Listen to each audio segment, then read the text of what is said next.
Սատանան էր, չէ՞, մարդկանց ինքը գերության մեջ էր պահում։ Ինչու ավակ կոչում, որտեվ ամենամեծ խորհուրդները այդտեղ կատարվեց, չէ՞։ Նույնիսկ այսօր ավելի շատ ենք հոգնում, քան 10 տարի առաջ կամ 20 տարի առաջ, չէ՞, հոգությունները քո մեջ։ Եվ աղոթքով դու կարող ես զսպել քեզ այդ ամեն ինչը։ Եվ հացը կիսեց, ասեց արեք կերեք, սա իմ մարմինն է։ Ինչու ուտելիքի տեսքով հացը տվեց Հիսուս, ասեց խմեք իմ արյունն է, որտեվ այս արյան մենք պիտի մաքրվենք մեր բոլոր մեղքից։ Քրիստոսի արյունով ենք մենք մաքրվել ու քավություն ստացել։ Իր գերեզմանը տվեց Հիսուսին, որպեսզի Հիսուս որպես մահապարտ եւ օտարական չթաղվի, այլ իր գերեզման ունենա։ Ասում եմ հիմա որ դուրս գանք եկեղեցուց դուրս,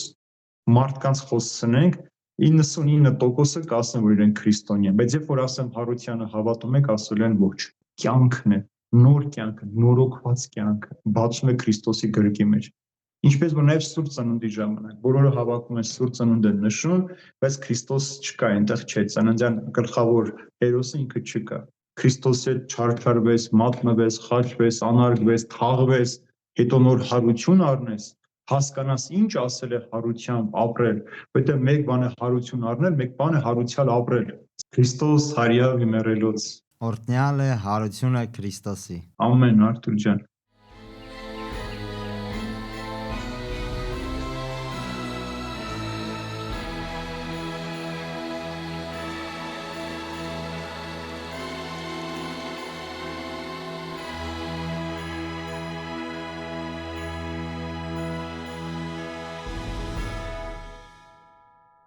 Տեր Հայր ջան, մի քիչ վերջի ինտրիգի մասին կասեք, իմաստը, բացատրությունը, նաև հաղորդության այդ պահը ցանկալի կլներ, որպեսզի մեր քույրերը եւ եղբայրները հասկանալով այդ ամեն ինչը ընդունեին եւ հասկանալով կատարեին այդ ամեն ինչը։ Ամենակարևոր օրերից մեկը ավակ շաբաթվա մեջ Արթուր ջան 5 շաբթին է, որովհետեւ ինձ համար ամենակարևոր օրն է սա իմ կյանքի, որովհետեւ այդ օրը առավոտվանց մինչեւ կեսգիշեր մենք աղոթքի մեջ ենք լինում։ Նախ ինչ տեղի ունեցավ, մենք առավոտյան ինչ ենք անում եկեղեցում, ապաշխարների կարգ ենք անում, նրանք ովքեր որ պահք են վահել ապաշխարության մեջ են եղել, նրանց արձակում ենք իր մեղքերից, որպեսզի պատարագին մասնակցեն։ 5 շաբթի օրը Սուրբ Հաղորդության խորհրդի հաստատումն է։ Պատարագ ենք մատուցում այդ խորհրդի օրինակով, հետո ոտընլվայի արարողությունն է տեղ ունենում, որից հետո սկսում է խավարման գիշերը, Հիսուսի մատնություն, ձերբակալություն, երբ որ արդեն գիշերը Գեթսեմանում ձերբակալեցին, տարան Կայափայի մոտ։ Ուրեմն ինչ արեց Հիսուս, ասեց որ ընթրիք պատրաստեն, զատկական ընթրիք պատրաստեն, գնացին 12 աշակերտների հետ սեղան նստեց եւ հացը կիսեց, ասեց արեք կերեք, սա իմ մարմինն է։ Ինչու ուտելիքի տեսքով հացը տվեց Հիսուս, որտեղ Ադամը ուտելիքի միջոցով էր, չէ, ճաշակել, խնձորը կամ պտուղը ճաշակեց, մեղքը մտավ։ Հիմա այդ հացի միջոցով Քրիստոս գալիս է քո մեջ ապրելու։ Այսինքն տեսանելի կերակրով Աստծուն ես արդեն դու ճաշակում, ասում արեք կերեք, սա իմ մարմինն է, սա արդեն սովորական հաց չէ։ Քրիստոսին շոշափելուն դու զգում ես եւ ճաշակում ես քո մեջ եւ գինսը խմեք իմ արյունն է, որտեւ այս արյան մենք պիտի մաքրվենք մեր բոլոր մեղքից։ Քրիստոսի արյունով ենք մենք մաքրվել ու քավություն ստացել։ Եվ սեղանի շուրջ այդ ընթրիք արեցին, ասեց հույս ցանկացա խաչվելուց առաջ ձեզ հետ ընթրիք ունենալ։ Եվ հաստատեց հաղորդության խորհուրդ, ասեց սարեք իմ հիշատակի համար։ Այսինքն ամեն անգամ, երբ որ դուք պատարագի խորհուրդը կունենաք ձեր կյանքի մեջ, պատարագ կմատուցեք, վերջին ընթրիքի զգացողություն ունեցեք։ Ես ինքս իմ բոլոր պատարագները մատուցում եմ առաջին ու վերջին անգամվա զգացումը, որտեղ ես չգիտեմ հաջորդ անգամ նորից այդ ճաշին կմասնակցեմ թե չէ։ Քրիստոսի այդ խորհրդավոր ընթրիքին մասնակիցը կլինեմ թե չէ։ Եվ շատ կարևոր զգացում, որ դու սկի հատկապես բռնում ես քո ձեռքը եւ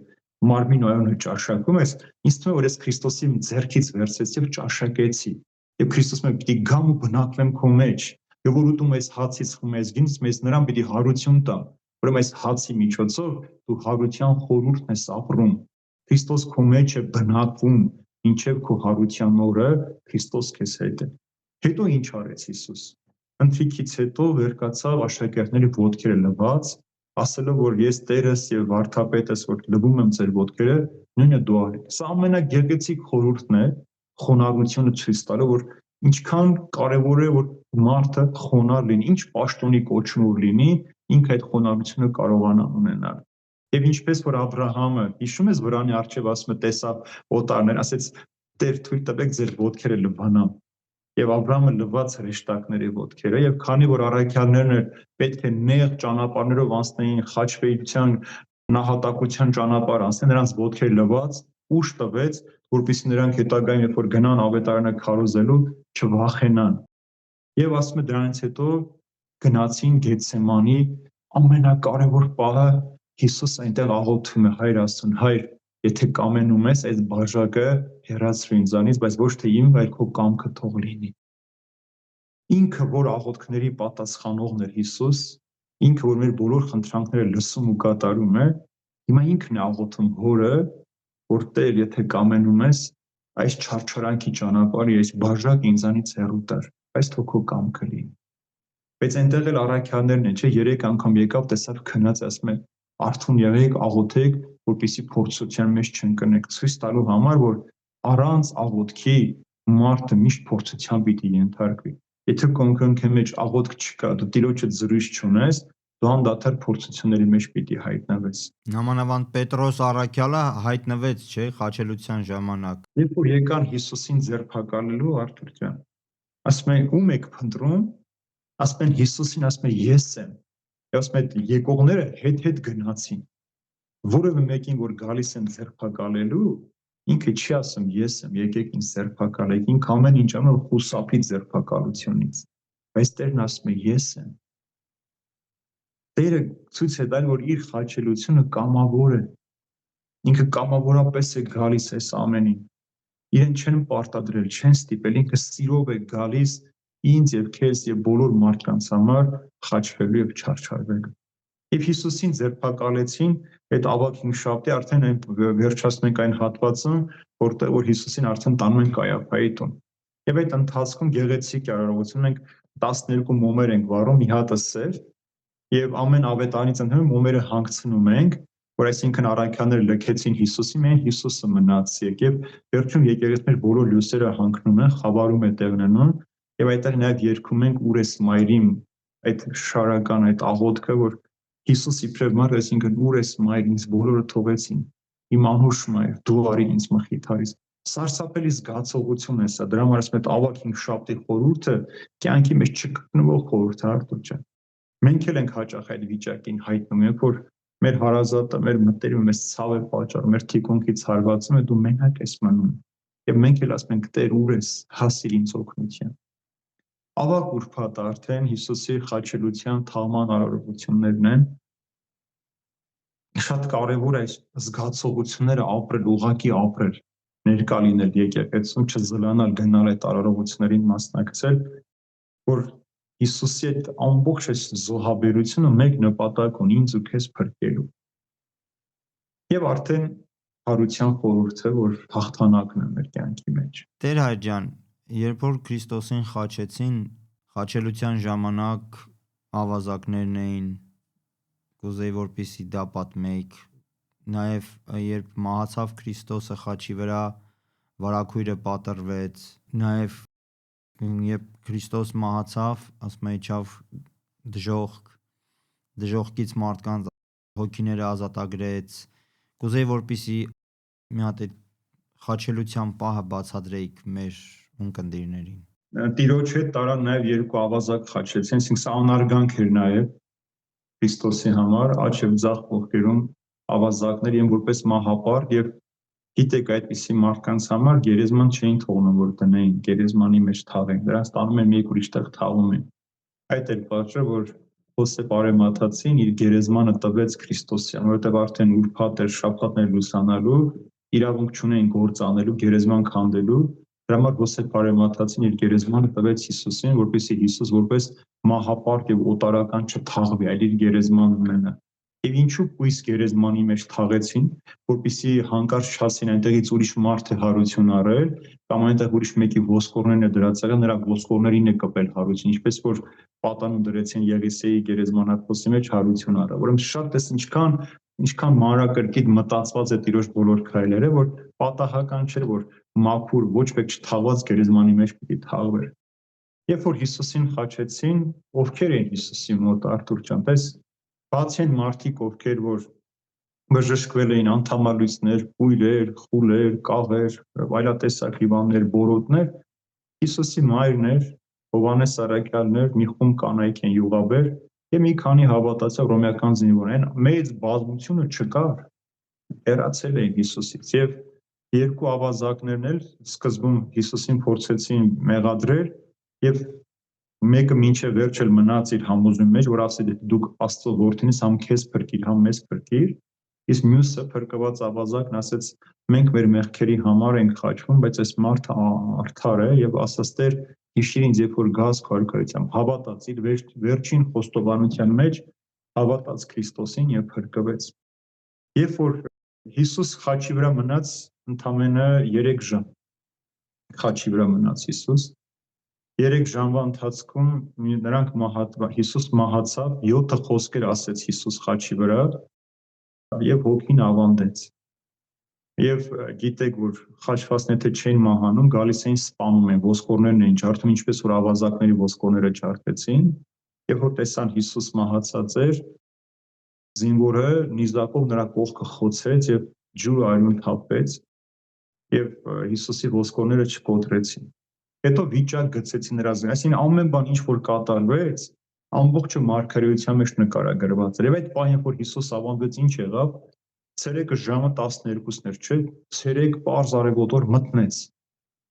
Դղրդուն եղավ, երկրաշարժ եղավ, անձրև թափվեց, տաճարի վարակույրը մեջտեղից պատռվեց։ Ինչու պատռվեց, որովհետև այդ վարակույրի հետևում սրբություն սրբոցն էր, որտեղ քահանայապետը միայն տարվա մեջ մեկ անգամ իրավունք ուներ մտնելու եւ իր եւ ժողովրդի մեղքերի համար քավություն խնդրելու։ Հիմա բացվեց Հիսուսը, որ այսինքն սրբությունը մեզ համար հասանելի եւ տեսանելի է,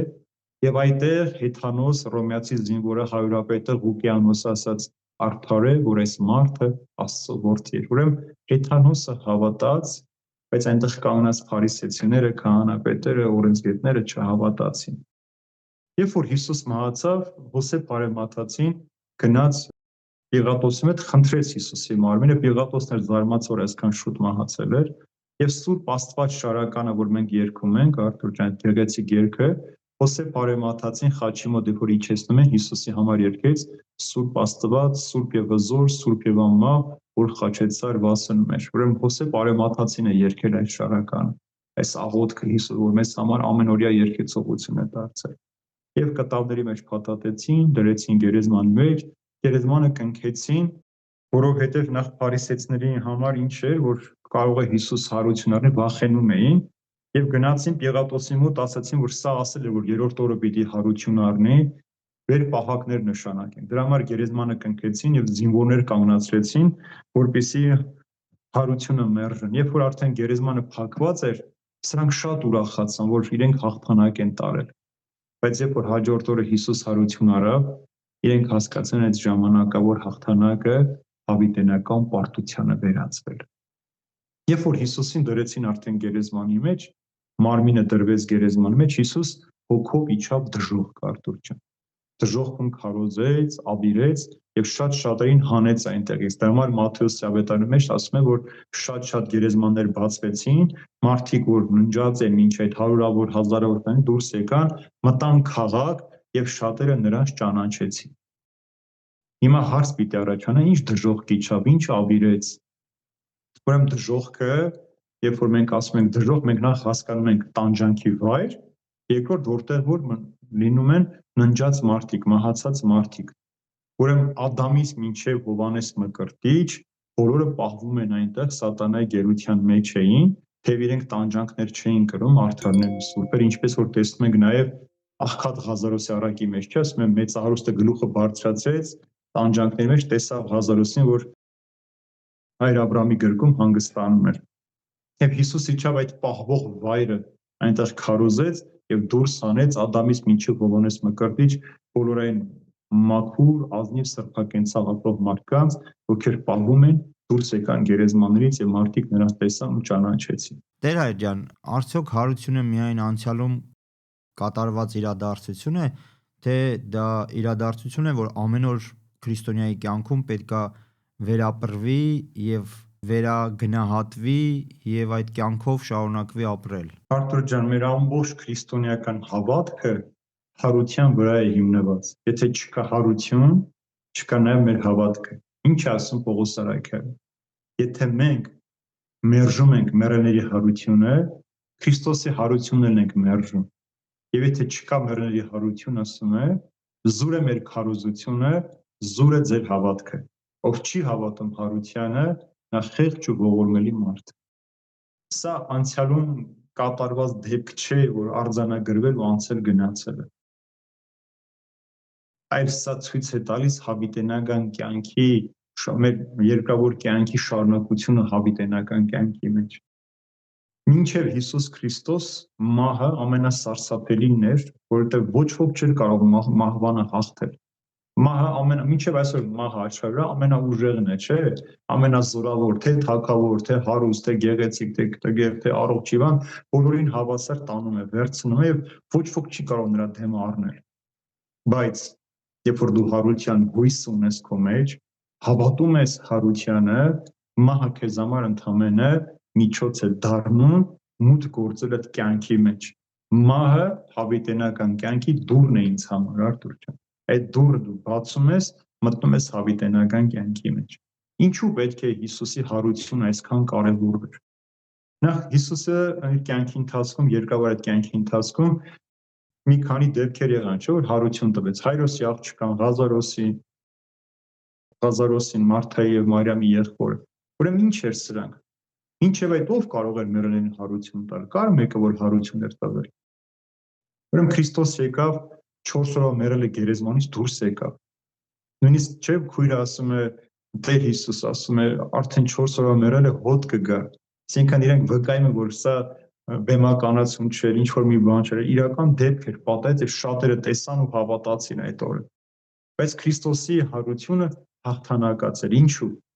Դրեցին գերեզմանի մեջ, կնքեցին, որ հանկարծ Հիսուս հարություն չառնի, այսինքն այս աշխարհը ամեն ինչ պիտի անի, որ հարության լուրը չհասնի ոչ ոքի, որ մարդիկ մեն հավատան, որ Հիսուս խաչպես թաղվեց, ամեն ինչ վերջացավ, որ հարություն չկա։ Մեր իրականության մեջ ինչ են ասում մարդիկ, մեկ կյանք ենք ապրում, ուտենք, խմենք, մեռնենք, ինչներիս է պետք է մարդ այսքան ընկնենք, նեղվենք, սա չուտենք, այն չուտենք, այս անենք, այն չանենք, որտեղ հարության հանդեպ հավատք չունեն։ Ես երբեմն ասում եմ, հիմա որ դուրս գանք եկեղեցուց դուրս, մարդկանց խոսցնենք, 99%-ը կասեն, որ իրենք քրիստոնյա են, բայց երբ որ ասեմ հարությանը հավատում եք, ասել են ոչ։ Երբ որ հուղարկավորության եմ գնում, խոսում եմ մեռելի հարության մասին, ասում եմ մարդկանց մեջ մարդիկ վերանները այսպես ճպճպացնում են, ասում ճիշտ եք ասում, հարությունը կա թե չկա, ես գիտեմ, ես էլ եմ մեռնել, դուք էլ եք մեռնել, բայց ես շարունակել եմ ապրեմ, դուք շարունակել եք մեռած մնալ։ Ուրեմն այս սրան է դժվար բերել մարդուն, որ կա հարություն, կա կյանք։ Երբեմն մեկն ինձ մի օր մի մարդ ասեց, այսքան գերեզման ենք քանդում, մեկին սաղ չտեսանք այնտեղից դուրս գա, դրա համար իրենք չեն հավատում, բայց պետք չունենք, որ մենք մեկը գա, որ մենք հավատանք։ Երեխան էլ երբ որ ինքը իր մոր արգանդի մեջ է, ինքը չգիտի այստեղ կյանք կա թե չկա, բայց ինքը ամեն կերպ ձգտում է այնտեղից դուրս գալ, գալիս աշխարհի մեջ ապրել, որտեղ վստահ է, որ եթե ոչ ոք չլինի, իր մայրը բավական է, որ ինքը երջանիկ լինի։ Ես էլ ասում եմ, եթե որ մահանանք, ոչինչ չլինի, ես վստահ եմ, որ Քրիստոս այնտեղ ինձ սպասում է, դա ինձ արդեն երջանկություն է պարգևում։ Ուրեմն այս հարության խորհրդի վրա է հիմնված մեր հավատքը։ Հարությունը կյանքն է, նոր կյանքը, նորոգված կյանքը։ Եվ ինչպես Պողոս Արաքյալն ասում, մարդն իբրև թերի, պակասավոր, մեղավոր մարդ, պիտի դրվի փողի մեջ, մեռնի, հետո հարություն առնի, անապական, մաքրված, սրբված, արևի պես շողացող դեմքերով եւ անկողոպտելի զարդերով զարդարված։ Եվ այս իրականությունը ոչ ոք չի կարող մեզանից խլել։ Դրա համար էլ մեր ժողովուրդը մի լավ խոսք ունի, Արտուր ջան, ասում են ննջեցյալի մասին, ասում են թող հողը վրան թեթև լինի։ Այսինքն այնքան խորը թաղված չլինես, այնքան ծանր չլինի քո վրա այդ բեռը, որ երբ որ Աստծո ձայնը հնչի, հրեշտակապետը շեփորը հնչեցնի եւ Տերը մեզ անվանապես կանչի, մենք կարողանանք հողի տակից դուրս գալ։ Դրա համար Պողոս Արաքյալն էլ ասում է, ուզում եմ, որ ննջածների մասին, ոչ թե մեռելների մասին, ննջածների մասին ճշմարտություն իմանան, որպեսզի չլինենք նրանց պես, ովքեր որևէ հույս չունեն։ Եթե հավատում ենք, որ Հիսուս Քրիստոս մեռավ ու հարություն առավ, ուրեմն մենք էլ պիտի մեռնենք ու հարություն առնենք։ Եվ այս հարության համար ենք մենք ապրում այս աշխարհի մեջ։ Եթե չկա հարություն, ուրեմն մենք կարող ենք այն իմ սկզբում ինչ որ ասացի, կենթանու պես ապրել, ուտել, խմել, զարգանալ, բազմանալ, վերջ։ Երբ որ կա հարության հույս, դու ամեն ինչ անում ես, որպեսզի այդ հարության, այդ մեծ պատիվը, որ տրված է, քեզ չկորցնես։ Քրիստոսի հետ նույն տեղում լինես, Քրիստոսի հետ նույն վայրում լինես, որտեղ Հիսուս ասում է, ով որ ինձ հավատում է, թեև մեռնի, պիտի շարունակի ապրել։ Անհավատ մարդը սա չի կարող հասկանալ, ինչպես մեռնել ու շարունակել ապրել։ Քրիստոնյան գիտե, որ ինքը այս աշխարհում իր աչքերը փակում է, բացում է Քրիստոսի գրկի մեջ։ Ես Վիկտոր Հյուգոյի խոսքը շատ եմ սիրում, ասում է, ես գիտեմ, որ այսօր իմ կյանքի վերջին օրն է, իմ վերջալույսն է, բայց ես վստահ եմ, որ առավոտյան նոր արշալույս եմ ունենալու հավիտենական կյանքի մեջ։ Տեր Հայր ջան, գեղեցիկ տոնում ենք մենք հայերս, մենք սիրում ենք գեղեցիկ սեղաններ գցել, ուտել, խմել, ուրախանալ, դա մեր ազգային բնույթն է նաև, ու շատ գեղեցիկ նաև մենք զատկատոնն ենք տոնում, ձու են ներկում, ձուկ, փլավ տեսականիներով, գինիներով, գեղեցիկ սարքում են տարբեր տեսակի բանջարեղեններով, բանով, բայց ինչպես հասկացնենք մենք մեր հավատացյալ ժողովրդին եւ ոչ հավատացյալ ժողովրդին, որ միայն այդ կերակուրը չի, որ կարևոր է, որ սեղանները գեղեցիկ լինեն, բայց նաև հոգևոր կարողանան հարության տոնը տոնեն եւ այդ հարությանը իմաստություն տան, այլ ոչ թե այդ մի օրը սեղան գցեն, ուտեն, խմեն, քեֆ անեն, ուրախանան ու մոռանան։ Արտուր ջան, նույն խնդիրը կա, երբ որ մենք 50 օրը նշում ենք հարություն, բայց որ մի 10 օր հետո մեկին ասես Քրիստոս հայրավի մեռելուց կասեն, բա զատիկը նոր է անցել, որ նորից այդ բառերն ասում ենք։ Նույնիսկ չգիտեն շատերը, որ մենք 50 օր նշում ենք հարությունը, 50 օր մենք իրար բարևելու փոխարեն պիտի ասենք Քրիստոս հայրավի մեռելուց։ Եվ իրենք էլ պիտի պատասխանեն, օրհնյալ է հարությունը Քրիստոսի։ Բոլոր ժամանակներում այս խնդիրը եղել է։ Մարդիկ առարկայի շուրջ ավելի շատ են հավաքում, քան բովանդակության, խորհրդի շուրջ։ Ինչպես որ նաև Սուրբ Ծնունդի ժամանակ բոլորը հավաքում են Սուրբ Ծնունդ են նշում, բայց Քրիստոս չկա, այնտեղ չէ, ծննդյան գլխավոր հերոսը ինքը չկա։ Նույնը հարության պարագան, հա, շատ գեղեցիկ է ձուն կարմիր ներկել, փլավ պատրաստել, ձուկ անել, գինի դնել, ուտել, խմել, պահքից հետո պետք է, անհրաժեշտ է, թող լինի։ Բայց կարևոր է այդ խորհուրդը, որ դու պիտի ապրես, պիտի գնաս, հնախ տաճարում այս բոլոր արարողություններին մասնակցես, Քրիստոսի հետ չարչարվես, մատնվես, խաչվես, անարգվես, թաղվես, հետո նոր հարություն առնես, հասկանաս ինչ ասել է հարությամբ ապրել, որտեղ մեկ բան է հարություն առնել, մեկ բան է հարությալ ապրել, սրանք տարբեր բաներ են։ Հետո նոր գալ այդ սեղանի շուրջ նստել, ուրախանալ, որտեղ դրա մեջ էլ է խորհուրդ դրված, այն ձուն, որ կարմիր մենք ներկում ենք, ցույց է տալիս Քրիստոսի թափված արյամբ աշխարհի մաքրագործումը մարդու ազատագրումը գերությունից։ Փլավը, որ չամիչը մեջը դնում ենք, աշխարհն է խորհրդանշում բրինձը, մեջի չամիչները քրիստոնյաներն են, որ պիտի տարբերվեն աշխարհի մարդկանցից։ Այսինքն այս ամենն էլ դրած է խորհուրդը քեզ փոխանցելու համար, որ սրանք պարզապես սովորական ուտելիք, այս ուտելիքի մեջ էլ քարոզչություն կա, այս ծվի մեջ էլ քարոզչություն կա։ Այ կարմիր ձուն, երբ որ մենք օգտագործում ենք, ներկում ենք, որտեղ գիցենք այդ սովորությունը մեր մեջ, չէ՞ որ Մարիամ Մագդաղենացին գնում է հասնում Ռոմ քարոզելու, մտնում է Տիբերիոս կայսեր մոտ, Հիսուսի ավետարանից է խոսում, բացատրում, պատմում է, կայսրը վերջում արհամարհական ասում է, ես ավելի շուտ կհավատամ, որ այդ ձուն կկարմրի հիմա, քան քո Քրիստոսը հարություն կառնի, եւ նույն պահին ձուն կարմրում, ասում է դիմա վերցրը Քրիստոս հայրավի մեռելուց։ Այսինքն նույնիսկ սրա մեջ է Աստված ցույց տվել իր ամենակարողությունը, իր հաղթանակը այս աշխարհի հանդեպ։ Բայց մենք պարզապես վերածում ենք ամենը ուտել խմելու, մինչև խմում ենք, հետո այդ կռվում ենք, վիճում ենք, բայց ոչ հաղորդության մեջ Քրիստոսի հետ։ Ցավոք սրտի աշխարհը հենց դրա մեջ է, սատանան այնպիսի փոքրիկ բաներ է դնում մեր մեջ, որ մենք ավելի շատ սրան տուրք տանք, քան ճշմարտությանը։ Այսինքն չգնամ աղոթեմ, բայց ամբողջը լավ սեղան պատրաստեմ, որ իրիկունը նստենք, ուտենք, խմենք։ Բայց երբ որ դու չես մասնակցել, չգիտես դա ինչ է, դու ոնց կարող ես ուրախանալ այդ հարությամբ։ Կամ եթե դու չես հասկանում Քրիստոս որտեղից է դուրս եկել, ինչպես է դուրս եկել, ոնց է քեզ ազատություն պարգևել, այդ ուտելիքը քեզ ոչինչ չի տալու։ Կամ ամենավտանգավոր բանը, որ մարդիկ զանգում են Զատիկին ննջեցյալ ունենք, ձում ներկենք, թե չներկենք, գերեզմաններ կիրակի գնանք, թե շաբաթ գնանք, նոր ննջեցյալ ունենք, շաբաթ գնանք, հներին երկու շաբթի գնանք, ասում եմ ժողովուրդ ինչ կապ ունի հարությունը ձեր մեռելների հետ,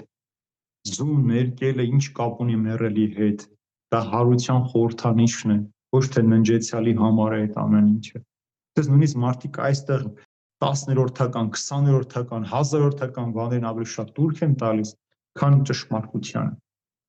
Դա է նրա համար, որ իրենք մակերեսային քրիստոնյաներ են, մշակույթային քրիստոնյաներ են, կիրակնօրյա քրիստոնյաներ են։ Անցյալ օրը մարդ էր եկել եկեղեցի, խնդրեց, որ պատարագամատույց տամ, հետիկին ասեց ինձ էլ կտակ, ասում եմ դե դու չես գալի եկեղեցի, քո ինձ ոչինչ թող ունենամ։ Բայց ինքը չի գալիս պատարագի։ Այն մարդը ուզում է, որ ինքը գալիս է միշտ կանոնավոր, հետևի պատարագին տեքստին նայի, ասում է ոչինչ թող ունենամ։ Ունենցիր, բայց այդ ունենալից դու չես օգտվում, այդ ունենալը քեզ կյանք չի բերում, ոչ մի բան պետք չի քեզ որ ունենաս կամ չունենաս։ Բանի նման ասում, տունը էլի թող լինի։ Ապես։ Նրա համար նույն ձևով էլ խաչեր, սրբապատկերներ տանը դրված, Աստվածաշունչը տանը դրած, փոշոտված, որ ոչ մեկ չի կարդում, չի վերցնում իր ձեռքը։ Ամենացավոտ բաներից մեկը ինձ համար դա է, որ նույնիսկ եկեղեցի եկող շատ մարդիկ Սուրբ Գիրք այդպես էլ չեն կարդում։ Շատ ցավալի է, բայց դա փաստ է, որ երբ որ խոսում ես մարդկանց հետ, նամանավանդ եկեղեցու հաճախող մարդկանց հետ, հավատացյալ քույրերի, եղբայրների հետ խոսում ես Աստվածաշնչից, ասում են խի այնտեղ տենց բան կա գրած, մենք չգիտեինք։ Ասում ես դուք ընդհանրապես չեք կարդում այդ գիրքը։ Չէ, չեն կարդում մարդիկ։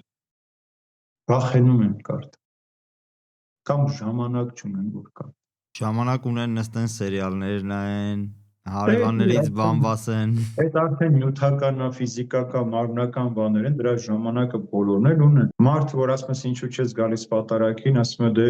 պատարագը երկար է, հոգնում եմ, ոտերս ցավում է, այդքան չեմ կարողանում կանգնել։ Մի քանի օր նույն մարդու մի խնջույքի տեղում տեսնես, անենց է թրվռում, պարում բոլորից շատ, ասում ես, բա սրա ոտքերը չի ցավում, չի հոգնում այս մարդը։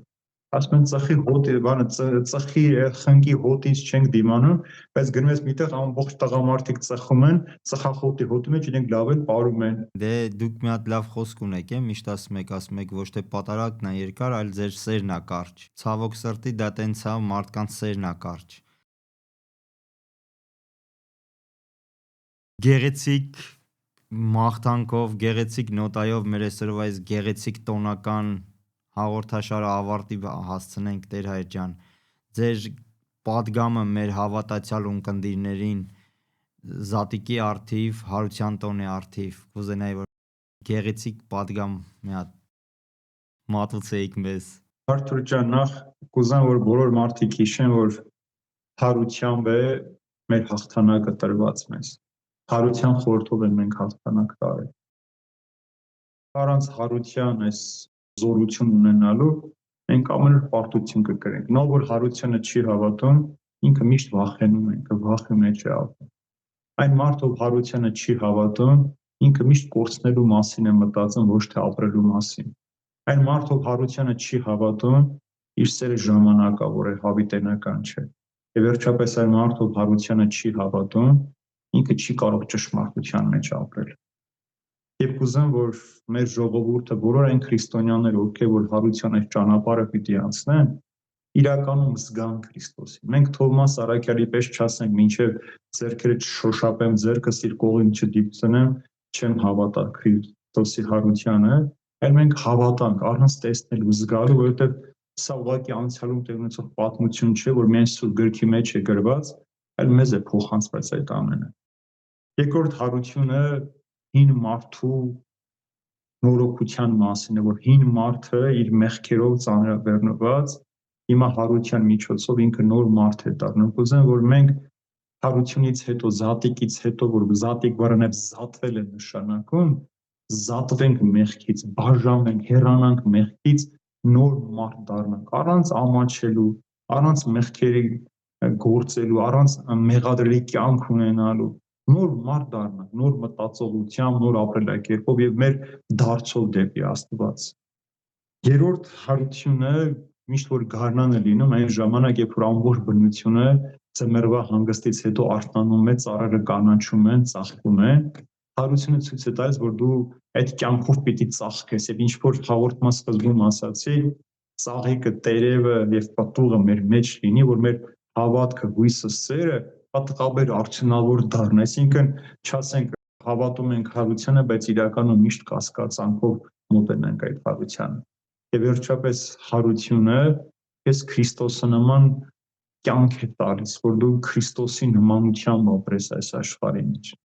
Մարդու ամենամեծ պատիվը իր կոչումն է, քրիստոնյա կոչումը։ Մեր պատվոգրերը, շքանշանները, մեդալները, ինչ որ մենք ունենք այս աշխարհի մեջ, արժեք չունի, թողնել ենք վերադառնանք, բայց այս երեք պարգևը, հավատքը, հույսը, սերը մեզ հնարավորություն պիտի տան երկնքի արքայություն մոտ գործելու համար։ Կուզեմ, որ մարդիկ այս մուտքի դուռը, այդ մուտքը չկորցնեն, երբեք չսպասեն, որ մեկը պիտի բացի իրենց համար, իրենք բացեն այդ դուռը իրենց համար։ Եվ վերջապես հարություն նշանակում է անմահ լինել, անմահության զգացողությունը երբեք չկորցնել մեր մեջ, անմահության զգացումով ապրել ամեն օր, մեր ամեն օր ապրել առաջին ու վերջին օրվա պես, որպեսզի ամեն ժամ, երբ որ քո հրավերը գա այս աշխարհից մեկնելու,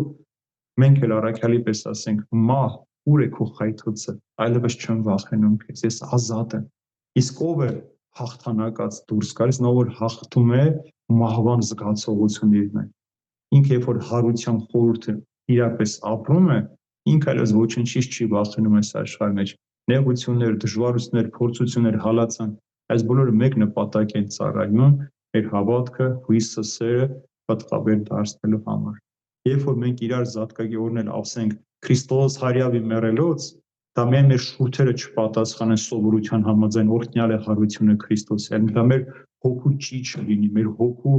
ձայնը լինի, որ գալիս է մեր հոգու խորքից եւ վստահությամբ բացում մեր սիրտը այդ հարության համար։ Ինչպես որ գերեզմանի քարը գլորվեց Հիսուս դուրս եկավ, այնպես էլ մեղքի քարը մեր սրտից պիտի ընկնի, որպեսզի մեր սրտից հարության լույսը, հարության լույսի ճառագումը գա եւ մեզ դեպի փրկություն առաջնի։ Ամեն։ Ամեն։ Քրիստոս հարյավի մեռելոց։ Օրհնյալ է հարությունը Քրիստոսի։ Ամեն, Արթուր ջան։ Թող այդ հարության Քրիստոսի այս խոսքերը միշտ ամեն օր մեզ առաջնորդեն այս երկրավոր կյանքի ընթացքում։ Ամեն։ Տեր Հայր ջան, շատ շնորհակալ եմ ես գեղեցիկ զրույցի համար։ Thank you. Աստված օգնական լինի ձեզ։